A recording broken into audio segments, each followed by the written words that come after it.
আসসালামু আলাইকুম ভিউয়ার্স।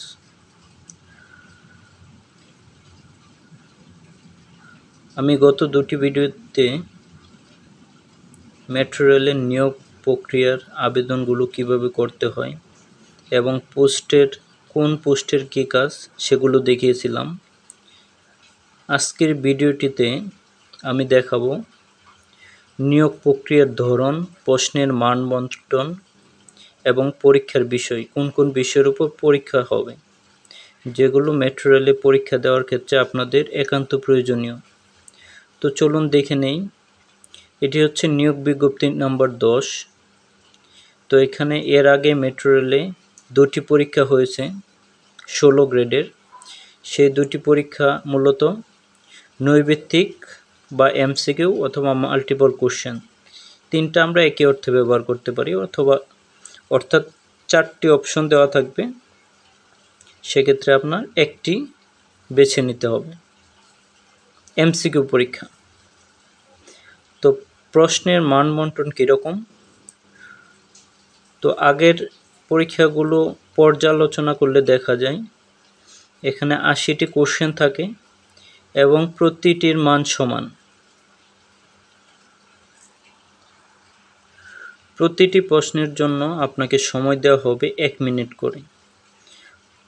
কর্তৃপক্ষ চাইলে 80টি প্রশ্নের জন্য 1 ঘন্টা অথবা 80 মিনিট আপনার জন্য বরাদ্দ রাখবে, অর্থাৎ আপনার প্রস্তুতি রাখতে হবে 80টি কোশ্চেন আমি 1 ঘন্টার মধ্যে দিব। তো যদি 80 মিনিট দেয় সেক্ষেত্রে আপনার জন্য ভালো। তো পরীক্ষার বিষয়, কোন কোন বিষয়ের উপর এই পরীক্ষাটি হয়ে থাকে? সাধারণত যারা চাকরি পরীক্ষা দিয়ে থাকেন তারা জেনে থাকবেন বাংলা, ইংরেজি, গণিত এবং সাধারণ জ্ঞান, এই বিষয়গুলোর উপরেই মূলত পরীক্ষা অনুষ্ঠিত হয়ে থাকে। তো সেক্ষেত্রে বাংলাতে আপনি 20 নাম্বার পাবেন, ইংরেজিতে 20, গণিত, মানসিক দক্ষতা, এই বিষয়গুলোর উপরে 20 থাকে এবং সাধারণ জ্ঞান বলতে বাংলাদেশ এবং বাংলাদেশের অভ্যন্তরীণ, আন্তর্জাতিক, যেহেতু আপনি মেট্রো রেলে পরীক্ষা দিবেন সেক্ষেত্রে মেট্রো রেল সম্পর্কিত 10টি কোশ্চেন আসবে। সাধারণ জ্ঞানের দুটি পার্ট রয়েছে মূলত, একটি হচ্ছে বাংলাদেশ, আন্তর্জাতিক, বিজ্ঞান এবং অন্যান্য মেগা প্রকল্প এবং সাম্প্রতিক বিষয়। এখানে মূলত 10 নম্বর থাকে এবং মেট্রো রেল সম্পর্কিত প্রায় 10টি কোশ্চেন থাকে। পূর্বের প্রশ্নগুলো পর্যালোচনা করলে দেখা যায়। এখন প্রশ্ন আসতে পারে যে প্রশ্নগুলোর মান কীরকম হয়ে থাকে। সাধারণত আমরা প্রাইমারি পরীক্ষা দিয়ে থাকি অথবা বিসিএস বা অন্য ক্ষেত্রে যেই এমসিকিউ পদ্ধতিতে পরীক্ষাগুলো দিয়ে থাকি, এই প্রশ্নের মানটা মূলত একটু কঠিন হয়ে থাকে, অর্থাৎ কিছু বিষয় থাকবে যেগুলো কমন, সবার জানা এবং সেগুলো সহজও বটে, এবং কিছু কিছু বিষয় আপনাকে অবশ্যই ভালোভাবে আয়ত্ত করতে হবে। তো 4টি বিষয়ের মধ্যে বাংলা, ইংরেজি, গণিত, সাধারণ জ্ঞানের মধ্যে আপনার যে কোনো 3টি বিষয়ে পারদর্শী হতে হবে।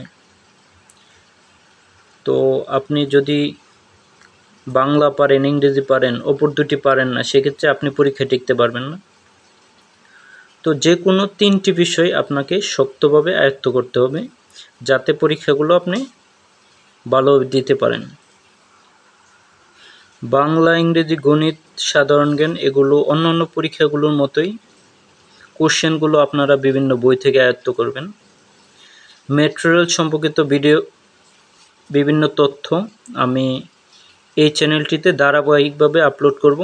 আপনারা চ্যানেলটির সাথে থাকলে অবশ্যই সেই ভিডিওগুলো দেখতে পাবেন। এছাড়া বাংলা, ইংরেজি, গণিত বিষয়গুলো নিয়ে আমি টিউটোরিয়াল বানানোর জন্য চেষ্টা করছি। তো আপনারা অবশ্যই চ্যানেলটির সাথে থাকুন, সাবস্ক্রাইব এবং লাইক করে দিন যাতে পরবর্তী নতুন কোনো ভিডিও আসলে দেখতে পাবেন। সে পর্যন্ত সবাই ভালো থাকুন, সুস্থ থাকুন। ধন্যবাদ।